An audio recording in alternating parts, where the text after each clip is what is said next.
Alright, hello again. Continuing on from the previous video, which was Jesus a vegan? It's such a massive, vast topic, this one, and it's so hard to cover everything and make sense of everything and create logic of everything. It's so difficult, especially when you're dealing with modern day veganism, so the concept of it, which is animal equity, environmental equity, and health. That's your three main facets of veganism. And when you try and connect those three facets to Jesus and why he didn't eat meat, they don't really match up very well because Jesus wasn't actually a vegan.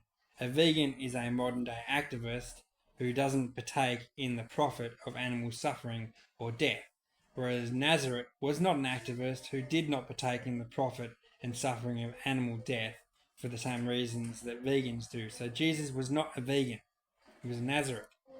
It's different.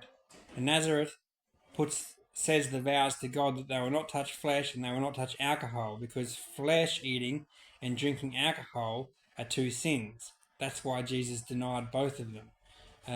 Why are they a sin? Probably because eating the flesh of animals involves the murder of animals, and committing murder is a sin. And if you're eating flesh that you've bought, then you're vicariously partaking in the murder of an animal, which is essentially you're partaking in the sins of another person. Drinking alcohol is also a sin because alcohol is basically a substance that makes your body become dull, and it too, like eating meat, is only committed in a sense of indulgence, in a sense of joy, in a sense of sensuality, in regards to materialism. Alcohol, it comes from plants, so according to a vegan, alcohol is probably completely acceptable, whereas according to a Nazarite, alcohol is not acceptable. So the vegan and the Nazarite have two different standards, which is two contradictions. Thus, Jesus could not be a vegan, whereas a Nazarite would not eat meat because it's a vow to God and because it's a sin, whereas a vegan would not eat meat because eating meat is supporting the animal factory farms and the death of animals, which is not why Nazarites does not eat meat. So there's two big differences.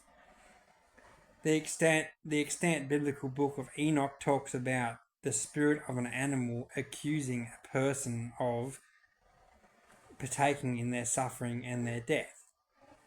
So that's just an interesting point in the book of Enoch that I found, which doesn't really connect itself to modern day veganism, but it's in regards to flesh eating. And I always find points in the Bible itself or in extant biblical books or apocryphas that indirectly talk about not eating flesh. I find those to be of interest to myself. So if we come to the conclusion that Jesus is a non-meat eater and you have a community of Christians eating meat, then you essentially have a community of Christians that are doing what Jesus doesn't do. And Jesus said, those that don't do what I do are anti-Christ. And an anti-Christ is exactly how it sounds, the opposite to Christ. So if you have a Christian community that all indulge and enjoy in eating meat, which essentially takes part in the death of animals, and they love it, then you have a Christian community that is partaking in the affairs of the Antichrist, which in my point is very concerning. And that is a major reason why I find Christianity to fall into the fake category, because they fall into the I love meat category. And you'll also come across Christians that drink plenty of alcohol, more than enough alcohol, and that is also anti-Nazarite. So that is also partaking in the affairs of the Antichrist regime. So to sum it all up, Jesus wasn't actually a vegan, but he was a person that did not eat meat. And that is undeniable. That can be found written in the book, the 1537 Tyndale book. It can also be found in the Nag Hammadi that Jesus was a Nazarene.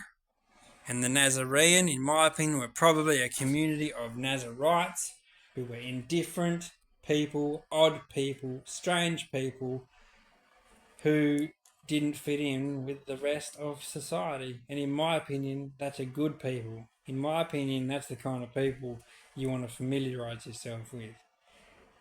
Another point is animal sacrifice. Animal sacrifice is what happens to an animal when an animal is given up for food.